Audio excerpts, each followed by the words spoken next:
Nasanay sila doon sa pagmumura-mura ni Duterte. Nasanay sa mga brutal na pananalita ni Duterte. Hindi ganon si Pangulong Marcos Jr. kasi professional. Mataas ang level. Hindi nagagalit ang harapan. Basta ang pinapairal niya batas sa bagitan ng kanyang mga utos. Yun ang malaking pagkakaiba.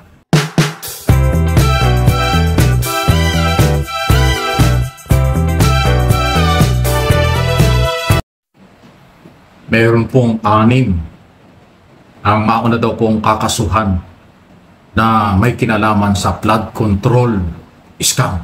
Yan ang magandang balita. Di ba naghahanap tayo? Kung kailan mapapail ng kaso? Eto na po. Inamin po ni Ombudsman Boying Remulla na nasa kanya ng opisina yung mga folder or dokumento.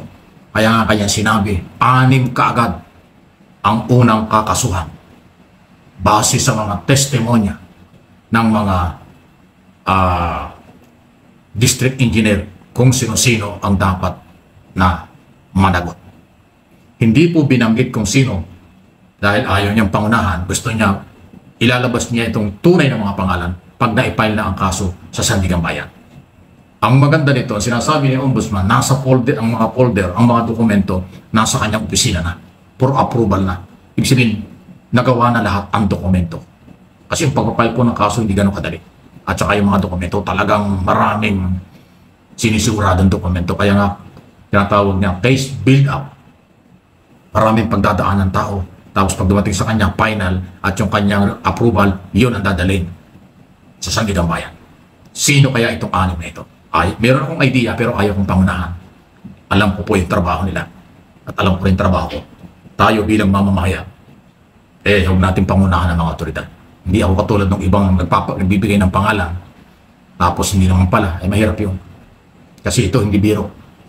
Mabibigat na kaso ito. Korupsyon at pwedeng korupsyon. Anti-graft at saka plunder. Mabibigat na kaso yan. Kaya ayaw kong pangunahan. Kung sino yung mga 6 na unang kakasuhan ng gobyerno dahil sa flood control infrastructure scam na napaka-kontrobersal at nakasira sa imahe ng bansa at mga Pilipino sa isyu ng korupsyon. Kung sino-sino sabi. So tulungan natin, ipagdasal na rin natin na mapabilis ng Ombudsman, ng DOJ at ng ICI ang evaluation sa lahat ng dokumentong nasa kanila na. Kasi katulad po ng Ombudsman, pag nasa kanila na po yan, dokumento na lahat yan ipapay na lang. Kung nakita nilang sapat ang ebidensya. Doon po sa ICI at saka National Prosecutor Service, diyan po ay may mga hearing pa, may mga interview pa. Sa Ombudsman po walang interview. Kung ano yung dokumento at ebidensya, yun ang kailang pagbabasihan. Pinali na yun. Sila ang pinakahuling panggagalingan ng dokumento bago dalhin sa korte, yan ay sa Sandigan Bayan. Kaya iba ho ang trabaho ng Ombudsman kaysa ICI at saka National Prosecutor Service under ng DOJ. Pag ang inyong problema ay nasa DOJ pa, may pag-asa pa kayo ma-dismiss yun. Pagka ako nasa ICC pa, may pag-asa pa rin kayo may pagtanggol ng inyong sarili. Pero pag nasa Ombudsman na, delikado yan. Sa korte na kayo makikita. Kasi after Ombudsman, Sandigan Bayan, korte na yon. At ang plunder at anti-corruption law, non-bailable offense, pag malalaking volume ng pera, ay bilyon-bilyon ito. So, kulong talaga kayo. Okay? Hindi ito pananakot. Okay? Isa pang magandang balita, may mga na-recover na pong pera, may mga na-hold na ring na pera, at mga property, at mga kotse, katulad sa Diskaya. Pero tuloy-tuloy po. Whole of government's approach ang galaw. Lahat ng ahensya ng gobyerno, pinagalaw ni Pangulong Marcos. DOJ, DPWH, Ombudsman, ICI, at iba pang mga ang AMLA, Anti-Money Laundering Council o law na pinapairal at Bangko Sentral ng Pilipinas. Pagka po whole of government approach, wala kayong pwedeng itago dyan. Kasi direkta mula sa Office of the President, Chief Executive ang direktiba. Kaya walang magagawa itong mga ahensya ng gobyerno ito kung hindi sumunod para mapanagot. Ganyang kaseryoso si Pangulong Marcos sa isyung ito. Kaya binabanatan ng mga Duterte supporters at sinasabing hindi seryoso kasi hindi nila alam. Nasanay sila doon sa pagmumura-mura ni Duterte. Nasanay sa mga brutal na pananalita ni Duterte. Hindi ganon si Pangulong Marcos Jr. kasi professional. Mataas ang level. Hindi nagagalit ang harapan. Basta ang pinapairal niya batas sa bagitan ng kanyang mga utos. Yun ang malaking pagkakaiba.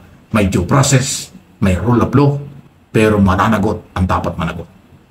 Walang matutukang, walang malalabag ang karapatang pantao. Sa korte kayo magkikita at ang korte at batas ang magbibigay ng parusa. Yan ang napakagandang sitwasyon. Gusto yan ng international community. Gusto yan ng matitinong Pilipino. Gusto yan ng business community. Ayaw ng mga matitinong negosyante at ng foreign investor at ng mga counterpart natin sa abroad ang paglabag sa karapatang pantao. At yan hindi po gagawin ng ating kasalukuyang gobyerno. Hindi po ako spokesman ng gobyerno. Alam ko lang yung ginagawa, kaya ko sinasabi. Inuulit ko sa inyo. Voluntary tayo nagpapaliwanag kung ano ang ginagawa ng gobyerno. Kasi Pilipino ako at may panindigan, nagmamalasakit tayo.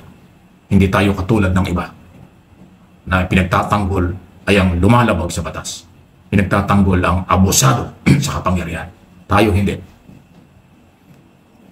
Kung meron kayong problema kay Pangulong Marcos, mayroong proseso. Ano yun? Impeachment. Mag-file kayo ng impeachment kung kayo mayroong problema. Kasi lang naman ang pwedeng gawin. Hindi pwedeng kasuhan ang nakaupong Pangulo. Kung may problema kayo kay Pangulong Marcos, di impeachment. Kung walang mangyari yan, di mag-file kayo ng kaso after ng kanyang term sa 2028. Ganun lang yun. Diba? Huwag niyong madaliin sa inyong sariling pananaw, baluktot na paniniwala, gusto niyo ipalitan, tapos ang ipapalit niyo ay may bahid din ng korupsyon, si Sara Duterte. Anong klase naman? Ano namang pagmukha meron tayo sa international community? Gusto niyong palitan yung nagpa-imbestiga sa korupsyon, tapos ang gusto niyong ipalit, yung under investigation, sa graft in corruption, dahil si Sara Duterte, unfinished business, ang confidential at intelligence fund. Baka kala niyo tapos na. Betrayal of public trust ang kanyang kinakaharap na impeachment. Hindi malinis si Sara Duterte dahil meron siyang dapat ipaliwanag. Kaya hindi kayo sinusuportahan ng matitinong Pilipino na ipalit si Sara kay Pangulong Marcos. Eh bakit mo naman papalitan yung nagpapaimbestiga sa korupsyon? Tapos ang ipapalit mo yung may problema sa korupsyon. Hindi ko siya sinabing guilty. Sinabi ko may problema kasi may complainant, peoples of the Philippines, ang complainant dyan sa against Sara Duterte. Baka maging plunder pa yan. Abangan na inyo, nasa ombudsman yan. Kung walang nangyari sa impeachment, baka sa ombudsman may mangyayari. Pag plunder yan, non-bailable offense, walang pansamantalang paglaya. Real talk lang tayo. Yung hindi nakakaintindi, Duterte supporters yun. Yung hindi nakakaintindi, baluktot ang kaalaman nun.